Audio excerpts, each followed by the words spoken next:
CAG की report आ गई है, यानी कि controller auditor general of India ये ऑडिट करते हैं सारी पॉलिसीज को, गवर्नमेंट के कॉम्प्रिहेंसिव पॉलिसी को स्टडी करते हैं, एनालिसिस करते हैं और उसके बाद अपनी रिपोर्ट्स निकालते हैं। तो सीएजी की ये रिपोर्ट अक्सर अपने साथ बहुत सारी कंट्रोवर्सी लेकर आती है और आईना दिखाने का काम करती है पूरे सिस्टम को, जो उस समय किसी भी स्टेट या सेंटर पे होते हैं। अब विधानसभा का 5 दिन का मॉनसून सत्र गुजरा, उसके आखिरी दिन ये सीएजी रिपोर्ट आई और हेल्थ पर और फाइनेंस डिपार्टमेंट पर ये रिपोर्ट रिलीज की गई है और इसी के एनालिसिस करने के लिए आज हम इस राउंडअप को कर रहे हैं। और कुछ चौंका देने वाले नंबर्स हैं और एनालिसिस करने के लिए हमारे साथ आज सुनील जी भी जुड़ेंगे। लेकिन नमस्कार, जय जौहार, मेरा नाम सुमी केवल पटेल है। आप सभी का स्वागत करती हूँ छत्तीसगढ़ राउंडअप पर।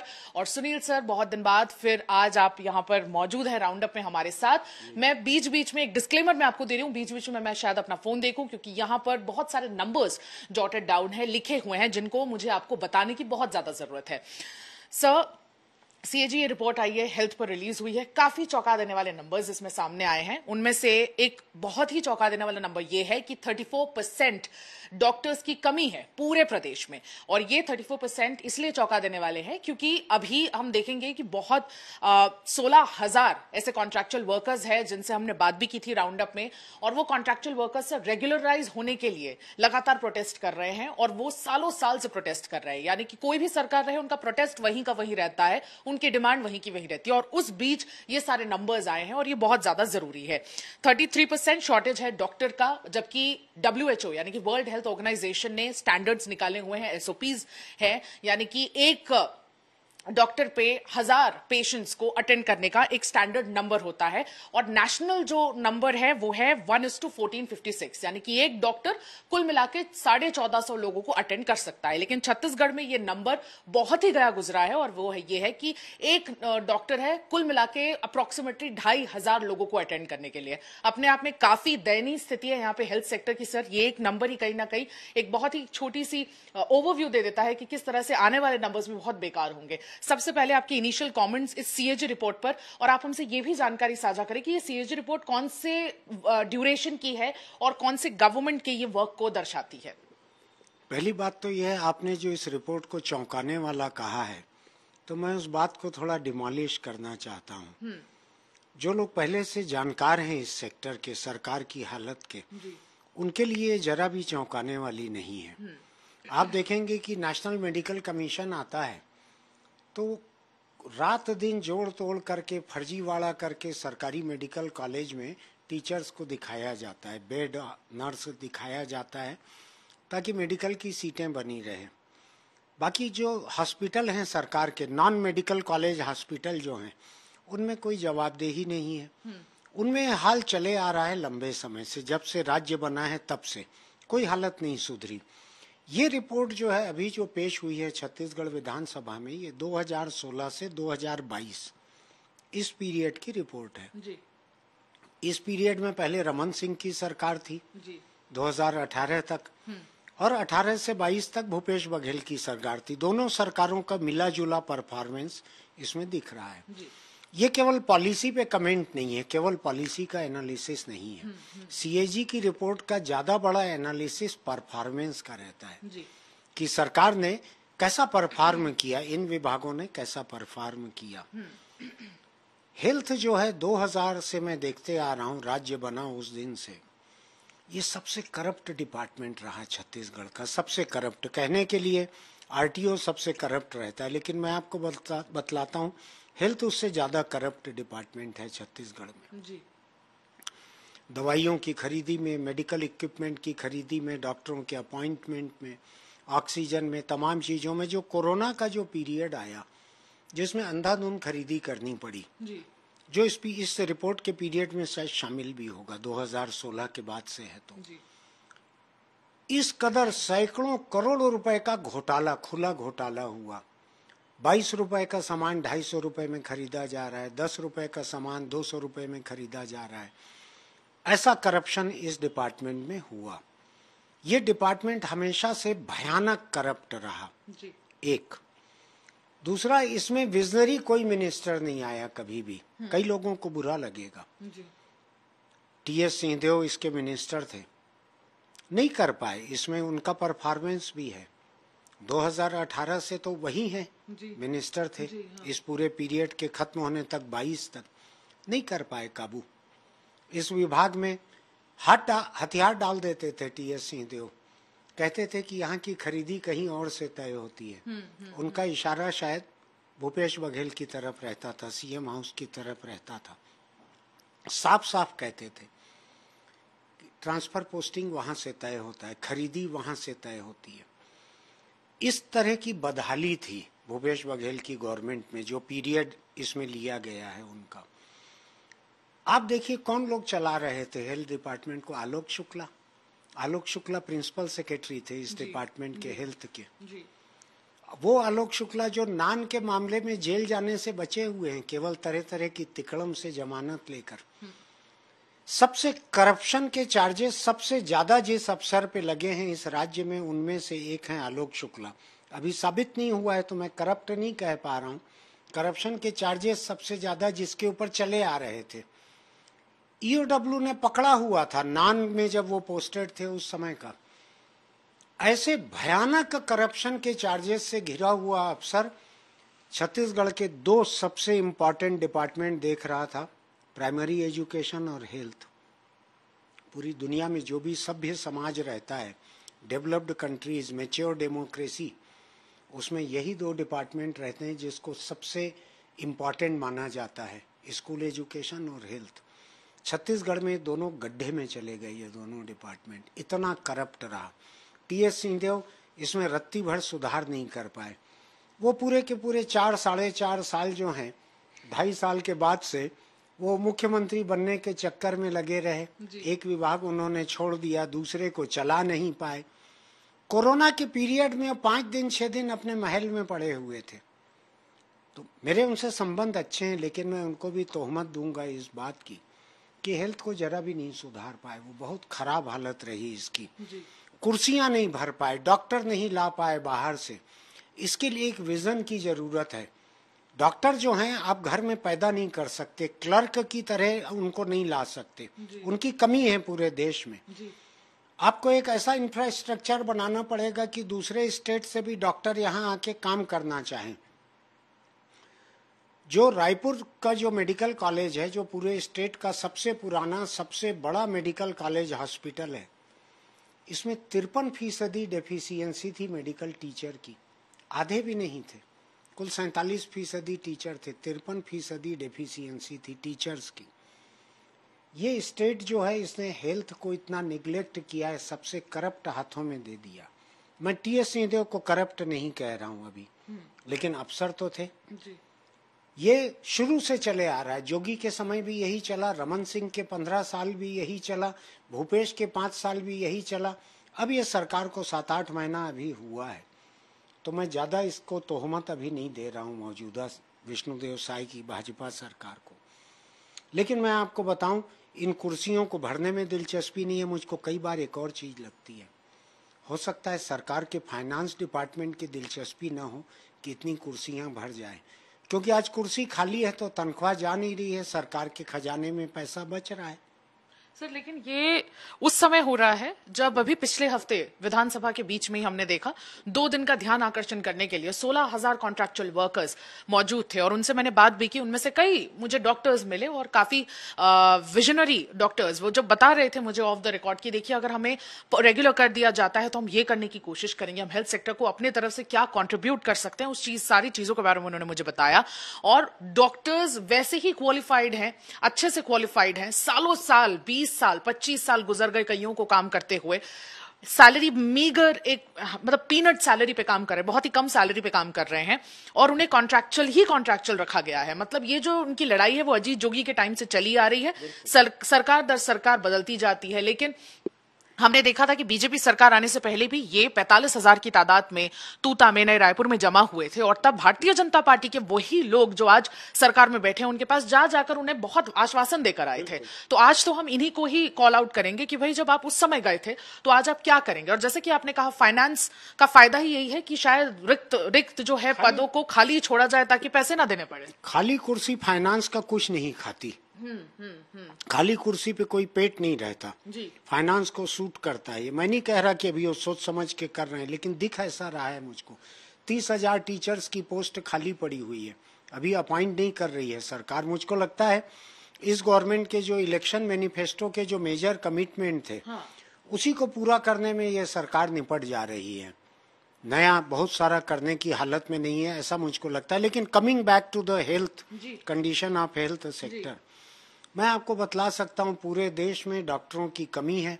हर राज्य को अपने प्रदेश में डॉक्टरों को लाने के लिए एक खुले दिमाग से सोचना पड़ेगा कि किस पे स्केल, किस पे कंडीशन, कौन सी सर्विस कंडीशंस पे डॉक्टर बाहर से लाए जा सकते हैं। ये प्योरली डिमांड और सप्लाई की बात है। सप्लाई कम है, डिमांड ज्यादा है डॉक्टर्स की। यहाँ पे बेस्ट बिडर जो है वो लेके जाएगा। तो कुछ राज्य जो सबसे अच्छी तनख्वाह देते हैं, सबसे अच्छी सहूलियत देते हैं, डॉक्टर वहां पे जाते हैं। हमारे यहाँ बस्तर वगैरह में जो डीएमएफ फंड से जो अस्पताल बने हैं, वहां उन्होंने डॉक्टर अलग अपॉइंट किए, तो उनको सुपर स्पेशलिस्ट एक्सपर्ट भी मिल गए वहाँ आदिवासी इलाके में, जंगल में, क्योंकि तनख्वाह उन्होंने उतनी रखी है। वो गवर्नमेंट सैलरी स्ट्रक्चर से शायद वो कवर्ड नहीं है। जी सर, नर्सेज की अगर हम बात करें तो नर्सेज एक जो स्टैंडर्ड है वो WHO के द्वारा 1:1 होना चाहिए, यानी एक पेशेंट के पास एक नर्स होना चाहिए, जो यहाँ पे बद से बदतर है। आईसीयू में, जी आईसीयू में, इंटेंसिव केयर यूनिट में आईसीयू में 3 पेशेंट पे 1 नर्स, 3 पेशेंट पे 1 नर्स होना चाहिए। लेकिन आप जो ये नंबर सुनेंगे काफी चौंका देने वाले हैं। वो ये है कि एक पेशेंट पे 1 नर्स होना चाहिए, तो एक पेशेंट पे 20 माफ कीजिएगा आईसीयू में, ये इंटेंसिव केयर यूनिट की हम बात कर रहे हैं, तो 1:20 का रेशियो है, और जो नॉन आईसीयू है उसमें 1:39 का रेशियो है। 20 गुना कम है। आईसीयू में नर्सेज 20 गुना कम है जी, जो नॉन आईसीयू है उसमें 13 गुना कम है। यानी 20 पेशेंट पे 1 ही नर्स है। हाँ, और नॉन आईसीयू जो है उसमें 13 पेशेंट पे 1 रहना चाहिए, अभी 39 पे 1 है। तो खराब हालत है। मैं बताऊं आपको, यहाँ पे नर्सिंग कॉलेज चलाए जा सकते हैं। यहाँ पे बहुत बड़ा एक क्रिश्चियन कम्युनिटी है जिनमें एक सर्विस की भावना, सेवा की भावना, उनकी एक परंपरा है। वो लोग अस्पताल में नर्स बनने में मेहनत करते हैं। उनके यहाँ रहते हुए दसियों लाख हैं, चलाए रहते यहाँ पे नर्सिंग कॉलेज अच्छे से गवर्नमेंट अपॉइंट करती, तो ये कमी क्यों रहती? यहाँ पे रोजगार भी मिलता, मरीजों को बेहतर केयर भी मिलती। इन दोनों को सरकारें नहीं कर पाई। ये सरकार बहुत नई है, मैं इसकी बात नहीं कर रहा हूँ। जो अभी हेल्थ मिनिस्टर हैं, ये शायद विधायक भी पहली ही बार बने हैं, जी, श्याम बिहारी जायसवाल।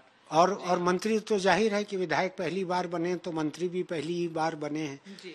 पुराना बैकलॉग उनको इतना कूड़ा करकट जैसा ये डिपार्टमेंट मिला, इतना भयानक करप्ट डिपार्टमेंट मिला है।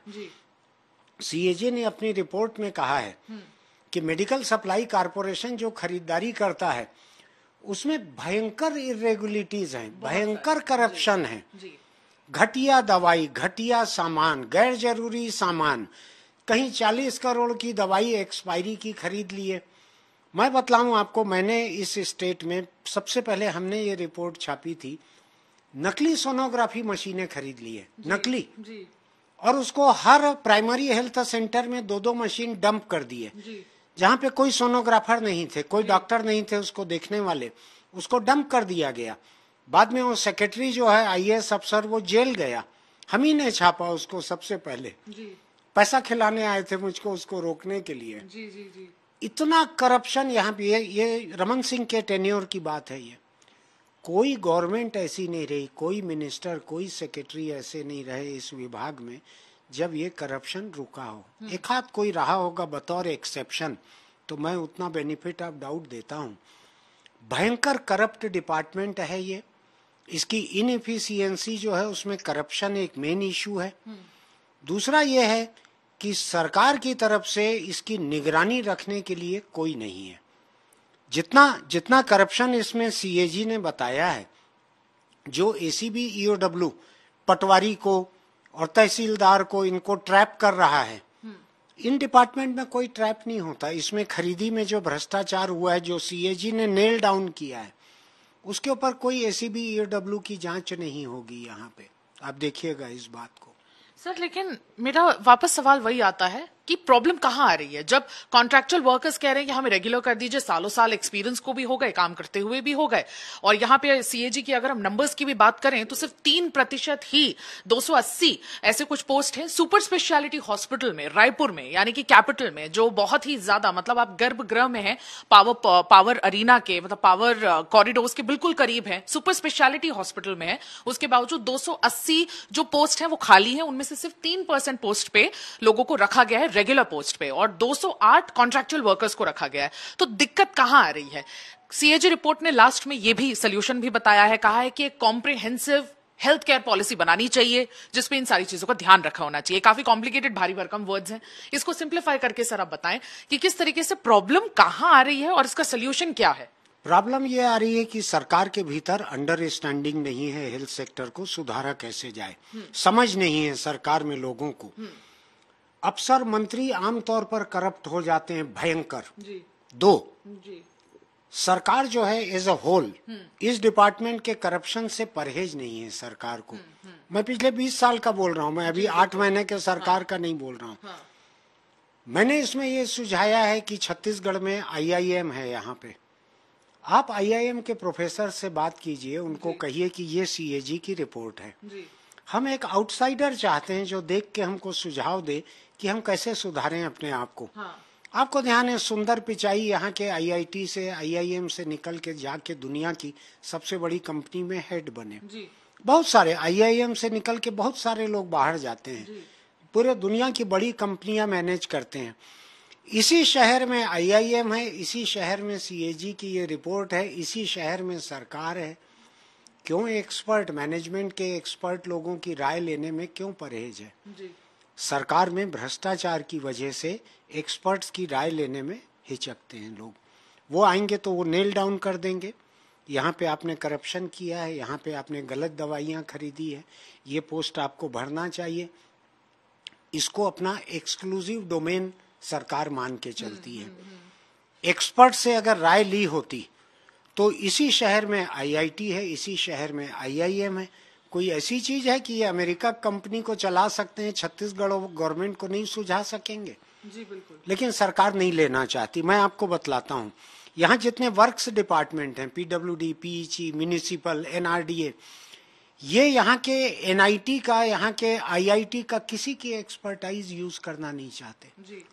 ये किसी जानकार विशेषज्ञ से कोई राय लेना नहीं चाहते। उससे दहशत में आ जाते हैं कि वो हमारे करप्ट प्लान को अगर एक्सपोज कर देंगे तो ये तो बड़ी मुश्किल हो जाएगी, दुकानदारी बंद हो जाएगी। दुकानदारी, ये मैं शुरू से देखते आ रहा हूँ। बहुत सारे मंत्री, बहुत सारे अफसर करीब से देख रहा हूँ।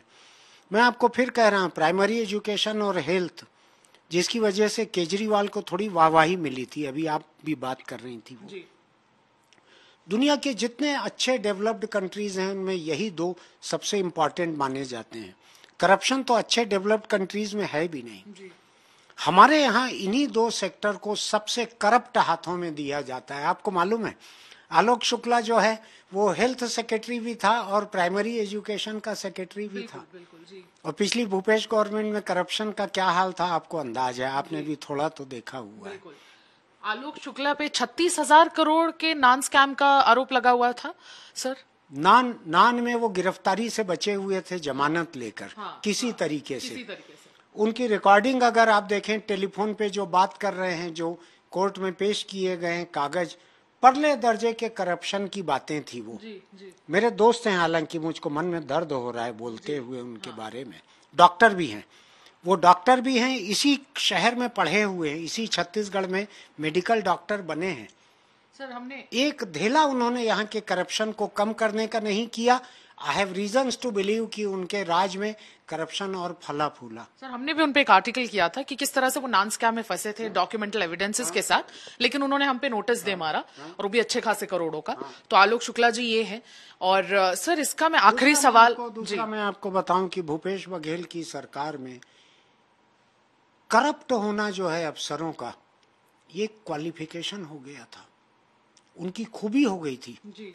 इसको तो यार कोई अच्छा चार्ज दो, ये तो इतना करप्ट है, ये क्यों हो सकता है? आप अंदाज लगा सकते हैं इसको, मेरे हाथ में कोई सबूत तो है नहीं जी। लेकिन जो सबसे करप्ट लोग थे वो सबसे ताकत की कुर्सियों पर बैठे हुए थे, सबसे बड़े फैसले ले रहे थे, सरकार को हाँ कर रहे थे।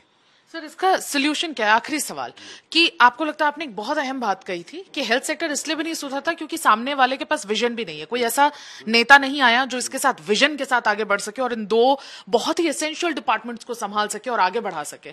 तो छत्तीसगढ़ शायद इसलिए भी, बाहर के लोग जो छत्तीसगढ़ के बाहर रहने वाले लोग हैं इसलिए भी पिछड़ा कहते हैं। एक तो नक्सलवाद वैसे ही पीछे खींच रहा होता है, लेकिन ये दो चीजें भी यानी एजुकेशन और हेल्थ भी हमें बहुत ज्यादा आगे नहीं लेकर गए हैं यहाँ पर। तो आपको क्या लगता है मौजूदा सरकार यानी कि श्याम बिहारी जायसवाल जो ऑलरेडी काफी कंट्रोवर्सी में फंस गए हैं पहले 6 महीने में ही, इनफैक्ट विधानसभा में भी उन्हें काफी ज्यादा घेरा गया, बहुत ज्यादा जवाब नहीं दे पाए, वो अच्छी खासी टेलीफोन कॉल से रिकॉर्डिंग ये सब चल रही है, कितने करोड़ का लेन देन, कितना कमीशन, ये चल रहा है ऑलरेडी। तो मेरा सवाल सर यही है, आपको लगता है क्या उनमें वो विजन है या बीजेपी सरकार को आने वाले 4.5 साल वो गलती नहीं करनी चाहिए इनको रख कर? अगर ऐसा है तो एक एक्शन जल्दी से भारतीय जनता पार्टी को, संगठन को, जो भी सरकार में डिसीजन लेते हैं उनको लेना चाहिए। एक ऐसे विजनरी नेता को रखना चाहिए जिसके पास एक्सपीरियंस भी हो और जो इस डिपार्टमेंट को आगे लेकर जाए और एटलीस्ट बेसिक सुधार सके छत्तीसगढ़ का। मेरा ये मानना है कि किसी इंडिविजुअल पे कमेंट करने की बजाय मैं सरकार पे कमेंट करना चाहूंगा। बिल्कुल।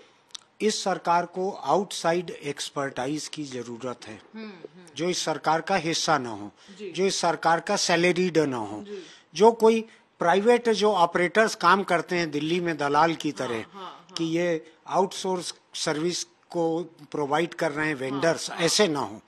जो आईआईटी, आईआईएम जैसे जो अभी भी रिस्पेक्टेबल बचे हैं हिंदुस्तान में कुछ एक इंस्टीट्यूट, ऐसे किसी का इनको ओपिनियन लेना चाहिए, ऐसे किसी को रिपोर्ट देना चाहिए कि साहब आप 6 महीने में हमको बतलाओ कि हम अपने आप को कैसे सुधारें।